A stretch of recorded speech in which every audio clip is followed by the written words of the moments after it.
No, you know that is? Strange old lyrics, isn't it, from Ringo there? Well, no, I'll tell you where that song came from. The reason we're playing that, by the way, folks, is that Ringo Starr... Happy birthday. Happy birthday indeed. Is 78 today. And 78. It's absolutely... He was always the oldest of the Beatles.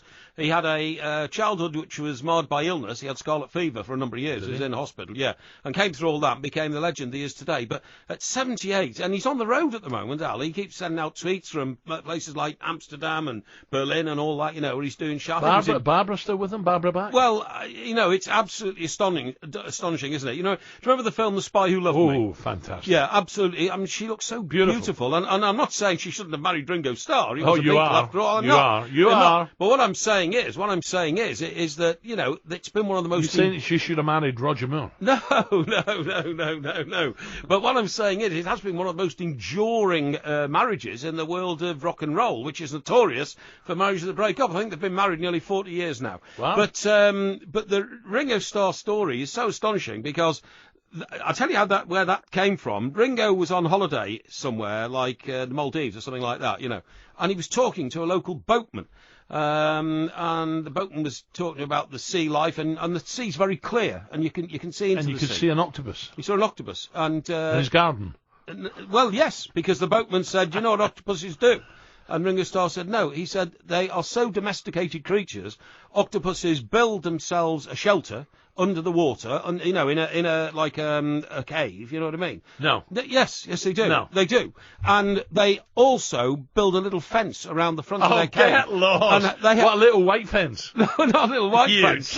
No, I'm not. I'm telling you. This is absolutely true. Rubbish. All right, you ask any marine biologist, and octopuses. Someone get Jack Cousteau on the line, please. Yeah.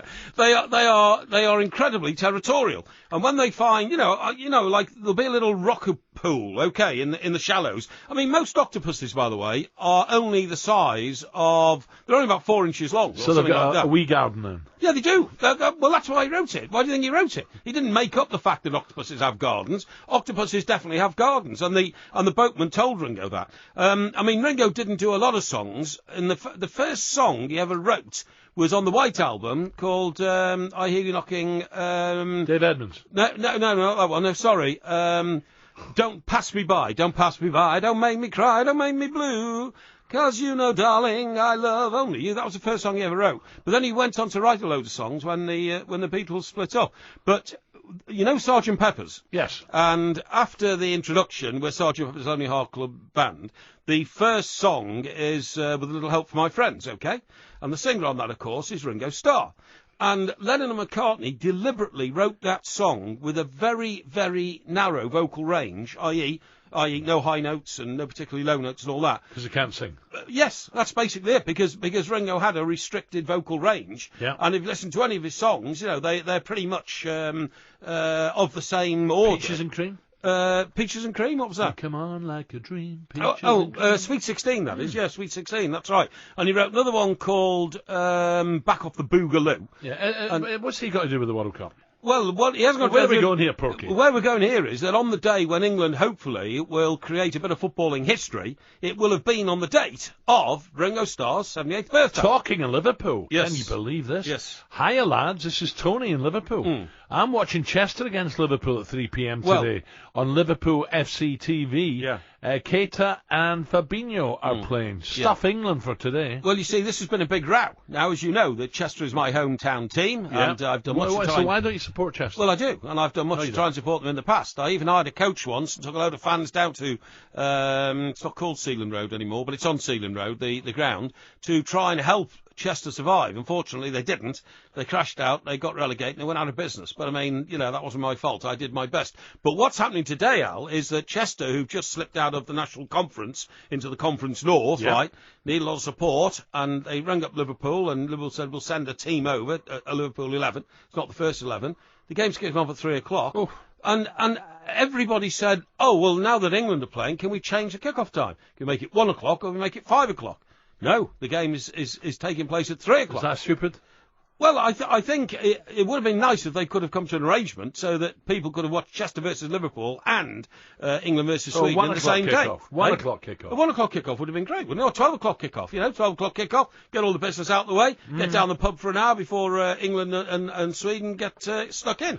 So, quick one here. Yeah. This one is, hiya guys, woke up at 4 a.m. here in Colorado. Rocky Mountains, Colorado. Do you know the local beer there, Mr. Rocky Parry? Mountain High. Coors. What, Coors? Coors. What, is the brewery there? Yeah, I believe so. That's when I first tasted my first Coors, 1978. Okay, yeah. I'm now on my way to the only British pub around, 60 miles away. Good God. For an 8 a.m. kick-off, our time, after ordering a fry-up for breakfast, of course. Yeah. Joshua, good luck to you, mate. Yeah, good luck to you, mate.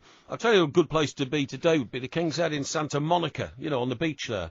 That would have been fantastic, wouldn't it? So another one here, the two mics. 7 o'clock, 7 a.m. Something, what has Porky and Ringo got in common? Porky can't sing either. That's very hard. That's not nice on his birthday. Well, I was going to say, I don't mind people having a go at me, but, Sir Richard Starkey, or Sir Ringo Starr, as we must call him these days, of course he has been knighted, is truly a pop legend and deserves a bit of respect. Right. What's your favourite song of all time, Beatles? Strawberry Fields Forever. Really? Why? Well, because I think it was the moment that John Lennon stopped being a pop singer and a writer of pop songs, and he became an artist. He became a legend. He became the greatest singer-songwriter, along with Paul McCartney, of the second half of the 20th century. And almost, if there had been, a third coming, it was John Lennon, without a shadow of a doubt. And the songs he went on to write after that were, they were world-changing. Brought down the Berlin Wall, ended communism, ended the Vietnam War. I mean, Lennon was responsible for all of that. Away you go. No, he wasn't. Away you go. Your brain's frazzled. No, it's not. What, lying in bed for about 3 weeks with his bum? And then dressing in white playing a song on the piano. And that solved the world's crisis, did it? Listen, don't you think that raised awareness of the Vietnam War? No, of course it did. Well, Richard Nixon was so worried about him, he wanted the CIA to throw him out of America. You have been to the pub before the show today. Well, you have. haven't, no. 12:28. No. God. I'd ask my friends to come and see an octopus's garden with me. I'd like to be under the sea in an octopus's garden in the shade.